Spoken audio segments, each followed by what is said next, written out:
আন্তর্জাতিক যুদ্ধ পরিস্থিতি কিভাবে আমরা সামাল দিব, দেশের জাতীয় স্বার্থ আমরা কিভাবে ঐক্যবদ্ধভাবে সুরক্ষা করব, দেশের তেল সংকট, দেশের হাম দুর্যোগ আমরা কিভাবে সরকার বিরোধী দল একসাথে আমরা সহযোগিতাপূর্ণভাবে মোকাবেলা করব। আমাদের সেমিনার এখন এই বিষয়ে হওয়ার কথা ছিল। বিরোধী দলের নেতা প্রথম থেকে বলে এসেছেন আমরা দায়িত্বশীল বিরোধী দল হতে চাই, আমরা সরকারকে এই ধরনের জনস্বার্থ ইস্যুতে সর্বাত্মকভাবে সহযোগিতা করব। কারণ 16 বছরের ধ্বংসযজ্ঞের পরে, এই অন্তর্বর্তী সরকারের পরে এই নতুন সরকার খুব সহজেই দেশের এই ধরনের সংকট সামাল দিতে পারবে না। এটা খুবই কমন সেন্স, এটা আমরা সকলেই জানি। গতকাল 10 জন শিশু মারা গিয়েছে হাম দুর্যোগের কারণে। সারা দেশে হাহাকার, আইসিইউ পাচ্ছে না সাধারণ মানুষ, এবং তেল সংকটের কথা আপনারা সকলেই জানেন। কিন্তু আমাদের দুর্ভাগ্য, গত 16 বছর যে রাষ্ট্র সংস্কারের কথা আমরা বলেছি, লড়াই আমরা করেছি, অন্তর্বর্তী সরকারের গত 1.5 বছরে যেই জিনিসটা আমরা আলাপ করেছি, এখন আমাদেরকে ঠিক সেই বিষয় নিয়ে কথা বলতে হচ্ছে, সেই বিষয় নিয়ে আলাপ করতে হচ্ছে, সেই বিষয় নিয়ে আবার আন্দোলনের প্রস্তুতি নিতে হচ্ছে। এবং জাতিকে এই দুর্যোগে টেনে এনেছে বিএনপি, ফলে বিএনপি কে দায়ভার এবং এর পরিণতি ভোগ করতে হবে, এবং এর পরিণতি খুব সহজ হবে না। ফলে এখানে আমি আর কথা বাড়াবো না। যারা আজকে এই সেমিনার আয়োজনে এসেছেন, বক্তব্য দিয়েছেন, আপনাদের গুরুত্বপূর্ণ পরামর্শ আমরা নিব এবং আমরা সামনের জন্য প্রস্তুতি নিচ্ছি। এবং সরকারকে এখনো বলবো যে সময় আছে, দ্রুত সংবিধান সংস্কার পরিষদ গঠনের মাধ্যমে এই সংকট সুরাহা করে জাতীয় ঐক্যকে টিকিয়ে রাখুন, না হলে এর পরিণতি আপনাদেরকে ভোগ করতে হবে। ধন্যবাদ। আসসালামু আলাইকুম।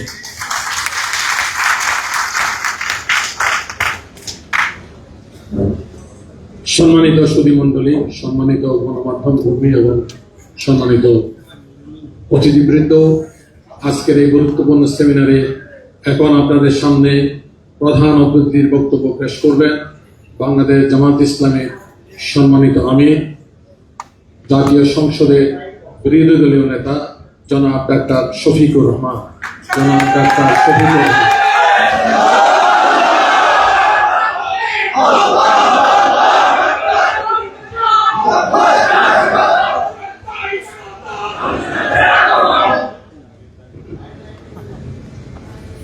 আসসালামু আলাইকুম ওয়া রাহমাতুল্লাহ।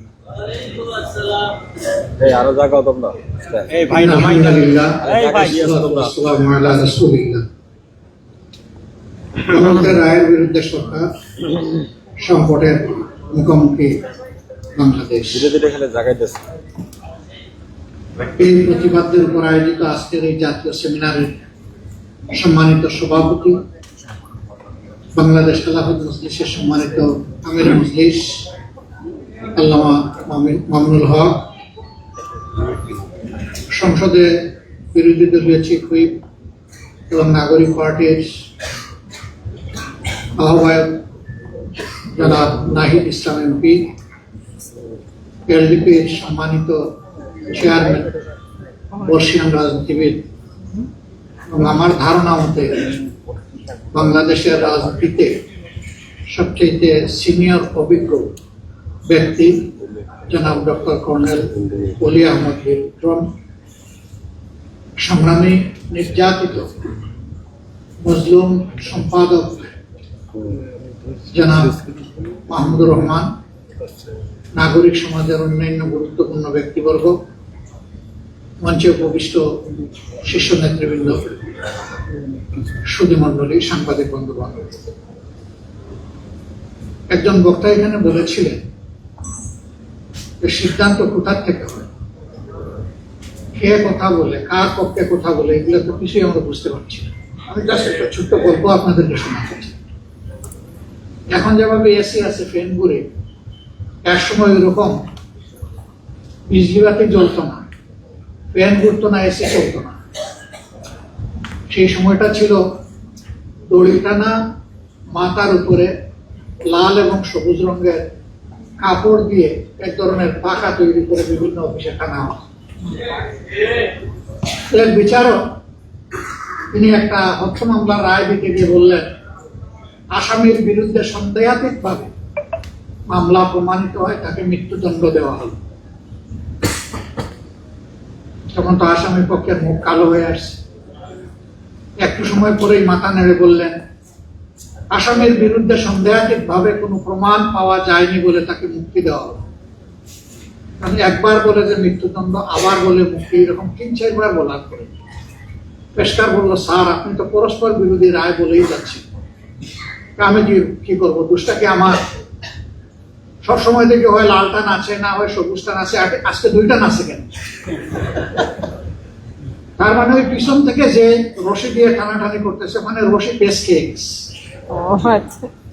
এই জন্য লাল এবং সবুজ দুইটাই কিন্তু নাড়াছাড়া হচ্ছে।